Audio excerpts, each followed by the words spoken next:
हरे कृष्णा, राधे राधे। स्वागत है आप सभी का गोविंद भजन चैनल पर। आज के इस वीडियो में हम सुनेंगे बृहस्पतिवार की व्रत कथा। तो चलिए कथा शुरू करते हैं।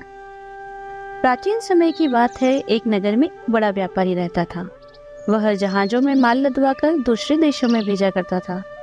वह जिस प्रकार अधिक धन कमाता था उसी प्रकार दिल खोलकर दान भी करता था। परंतु उसकी पत्नी अत्यंत कंजूस थी। वह किसी को एक दमड़ी भी देने नहीं देती थी। एक बार सेठ जब दूसरे देश में व्यापार करने गया तो पीछे से बृहस्पति देव ने साधु वेश में उसकी पत्नी से भिक्षा मांगी। व्यापारी की पत्नी बृहस्पति देव से बोली, हे साधु महाराज, मैं इस दान पुण्य से तंग आ गई हूँ।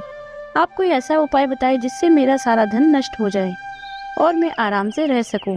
मैं ये धन दान धर्म में लुटता हुआ नहीं देख सकती। बृहस्पति देव ने कहा, देवी तुम बड़ी विचित्र हो।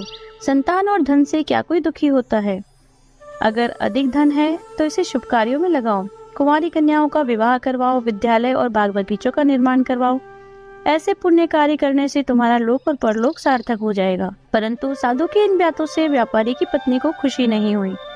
उसने कहा, मुझे ऐसी धन की आवश्यकता नहीं है जिसे मैं दान में दूं। तब बृहस्पति देव बोले, यदि तुम्हारी यही इच्छा है तो तुम एक उपाय करना।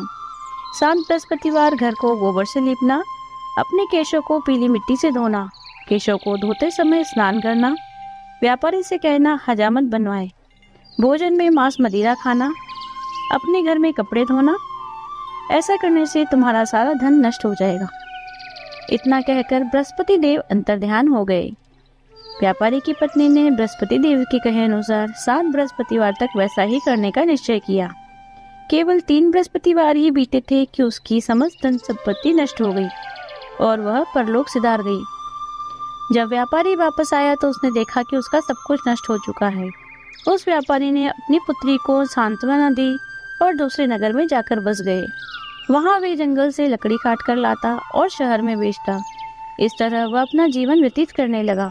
उसकी पुत्री ने दही खाने की इच्छा प्रकट की, लेकिन व्यापारी के पास दही खरीदने के पैसे नहीं थे। वह अपनी पुत्री को आश्वासन देकर जंगल में लकड़ी काटने चला गया। वहाँ एक पेड़ के नीचे बैठकर अपनी दशा पर विचार करने लगा। उस दिन बृहस्पतिवार था। तभी वहां पर बृहस्पति देव साधु के रूप में सेठ के पास आए। बोले, हे मनुष्य, तू इस जंगल में किस चिंता में बैठा है? तब व्यापारी बोला, हे महाराज, आप सब कुछ जानते हैं। इतना कहकर व्यापारी अपनी कहानी सुनाकर रो पड़ा। बृहस्पति देव बोले, देखो बेटा, तुम्हारी पत्नी ने बृहस्पति देव का अपमान किया था, इसी कारण तुम्हारा यह हाल हुआ है। लेकिन अब तुम किसी प्रकार की चिंता मत करो। तुम बृहस्पतिवार के दिन बृहस्पति देव का व्रत करो। 2 पैसे के चने और गुड़ लेकर जल के लोटे में शक्कर डालकर वह चरणामत और प्रसाद अपने परिवार के सदस्यों और कथा सुनने वालों में बांटो। स्वयं भी प्रसाद और चरणामत लो, भगवान तुम्हारा अवश्य कल्याण करेंगे। साधु की ये बात सुनकर व्यापारी बोला, महाराज, मुझे तो इतना भी नहीं बचता कि मैं अपनी पुत्री को दही लाकर दे सकूं। इस पर साधु महाराज बोले, तुम शहर में लकड़ियां बेचने जाना, जिससे तुम्हें लकड़ियों के दाम पहले से चौगुने मिलेंगे, जिससे तुम्हारे सारे कार्य सिद्ध हो जाएंगे। लकड़हारे ने लकड़ियां काटी और शहर में बेचने चल पड़ा। उसकी लकड़ियां अच्छे दाम में बिक गई, जिससे उसने अपनी पुत्री के लिए दही लिया और बृहस्पतिवार की कथा हेतु चना गुड़ लेकर कथा की। प्रसाद बांटकर स्वयं भी खाया। उसी दिन से उसकी सभी कठिनाइयां दूर होने लगी।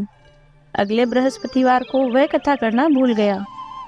अगले दिन वहां के राजा ने एक बड़े यज्ञ का आयोजन कर पूरे नगर के लोगों को भोजन के लिए आमंत्रित किया। राजा की आज्ञा सुनकर पूरा नगर राजा के महल में भोजन करने गया, लेकिन व्यापारी व उसकी पुत्री तनिक विलंब से पहुंचे। अतः उन दोनों को राजा ने महल में ले जाकर भोजन करवाया। जब दोनों लौटकर आने लगे तब रानी ने देखा कि उसका खूंटी पर टंगा हार गायब है। रानी को व्यापारी और उसकी पुत्री पर संदेह हुआ कि हार उन्होंने ही चुराया है। राजा की आज्ञा से उन दोनों को कारावास की कोठरी में डाल दिया गया। दोनों अत्यंत दुखी हुए। वहां उन्होंने बृहस्पति देवता का स्मरण किया। बृहस्पति देव ने वहां प्रकट होकर व्यापारी को उसकी भूल से अवगत करवाया। उन्हें सलाह दी कि बृहस्पतिवार के दिन कैद खाने के दरवाजे पर 2 पैसे मिलेंगे। तुम उससे चने और गुड़ खरीदना, विधि पूर्वक बृहस्पति देवता का पूजन करना, व्रत करना, तुम्हारे सब दुख दूर हो जाएंगे। बृहस्पतिवार को कैद खाने के द्वार पर उन्हें 2 पैसे मिले। बाहर सड़क पर एक स्त्री जा रही थी। व्यापारी ने उसे बुलाकर गुड़ और चने लाने को कहा। इस पर वह स्त्री बोली, मैं अपनी बहू के लिए गहने लेने जा रही हूँ, मेरे पास समय नहीं है। इतना कहकर वह चली गई। थोड़ी देर बाद वहाँ एक और स्त्री निकली। व्यापारी ने उसे बुलाकर कहा, हे बहन, मुझे बृहस्पतिवार की कथा करनी है, तुम मुझे 2 पैसे का गुड़ और चना ला दो। बृहस्पति देव का नाम सुनकर वह स्त्री बोली, भाई मैं तुम्हें अभी गुड़ चना ला कर देती हूँ। वैसे तो मेरा इकलौता पुत्र मर गया है, मैं उसके लिए कफन लेने जा रही थी, लेकिन मैं पहले तुम्हारा काम करूंगी। वह स्त्री बाजार से व्यापारी के लिए गुड़ चना लेकर आई, स्वयं भी बृहस्पति देव की कथा सुनी। कथा समाप्त होने के बाद वह बाजार से अपने पुत्र के लिए कफन लेने गई। घर पर लोग उसके पुत्र की लाश को शमशान ले जाने की तैयारी कर रहे थे। स्त्री बोली, मुझे अपने लड़के का मुख देख लेने दो। अपने पुत्र का मुख देखकर उस स्त्री ने उसके मुख में प्रसाद और चरणामृत डाला। प्रसाद और चरणामृत के प्रभाव से वह पुनर्जीवित हो गया। पहली स्त्री जिसने बृहस्पति देव का निरादर किया था, जब वह अपने पुत्र के विवाह हेतु वधू के लिए गहने लेकर लौटी, जैसे ही उसका पुत्र घोड़ी पर बैठा, वैसे ही घोड़ी ने ऐसी उछाल मारी कि वह घोड़े से गिरकर मर गया। यह देखकर स्त्री रो रो कर बृहस्पति देव से क्षमा याचना करने लगी।